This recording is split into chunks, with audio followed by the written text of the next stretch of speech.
Soyez les bienvenus dans ce flash d'information. Madame, monsieur, bonjour. Nous ouvrons ce point d'information. Rappelons l'ouverture hier de la première session ordinaire au titre de l'année 2025 du Sénat de Côte d'Ivoire. Une ouverture, donc une rentrée parlementaire qui s'est faite en présence du haut représentant, du président de la République, de plusieurs personnalités diplomatiques et parlementaires. Dans son discours d'orientation, la présidente du Sénat, Kandia Camara, a dévoilé les grandes articulations de cette nouvelle session, des travaux en commission, des séances plénières, des séances publiques, des missions parlementaires pour la diplomatie parlementaire. Un agenda bien dynamique qu'entament donc les membres de la Chambre haute du Parlement ivoirien et on en parlera dans la suite de nos prochaines éditions.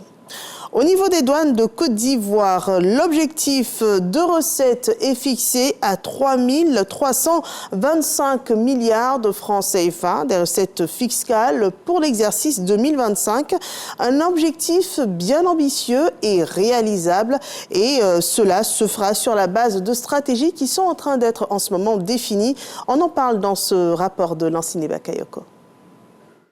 Selon le directeur général des douanes ivoiriennes, Pierre-Alphonse Da, l'objectif de recette de 3 325 milliards de francs CFA fixé par le gouvernement n'est pas hors de portée de son administration.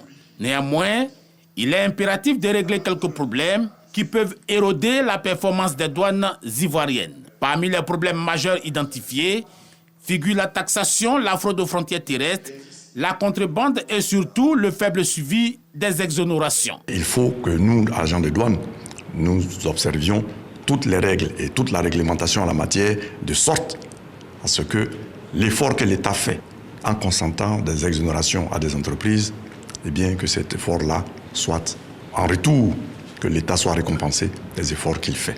Tous ces ajustements devraient permettre d'optimiser les recettes, notamment pour les marchandises générales ainsi que le dédouanement des véhicules. Avec les efforts de disponibilisation des moyens financiers et logistiques, la balle est désormais dans le camp des agents appelés à davantage d'engagement. Le gouvernement nous a équipés comme moyen de contrôle non intrusif.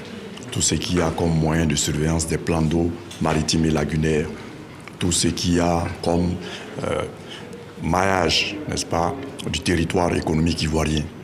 Le contrôle au niveau des frontières. Pour l'exercice budgétaire 2024, ce sont 2 728 milliards de francs CFA qui ont été collectés par les douanes ivoiriennes. Et de grands objectifs qui sont aussi étendus à la politique nationale du transport aérien. Des acteurs et usagers de ce secteur examinent les défis et opportunités afin de développer ce secteur pour cette année 2025. Les objectifs étant d'identifier les difficultés, proposer des solutions concrètes pour améliorer l'expérience client, mais aussi élaborer une politique nationale du transport aérien. On poursuit avec l'actualité hors de nos frontières après l'offensive fulgurante du M23 appuyé par des forces rwandaises sur la ville de Goma. Le chef de l'État congolais s'est finalement adressé à sa nation au soir donc du mercredi 29 janvier, donc hier soir. Il a dénoncé l'inaction de la communauté internationale dans sa première adresse télévisée à la nation depuis le début de ces combats. Il a dit qu'une riposte vigoureuse était en cours dans l'est du pays. Félix Tshisekedi s'est aussi prononcé sur les manifestations qui ont visé ce début de semaine des missions diplomatiques accréditées en République démocratique du Congo, des actes qu'il condamne.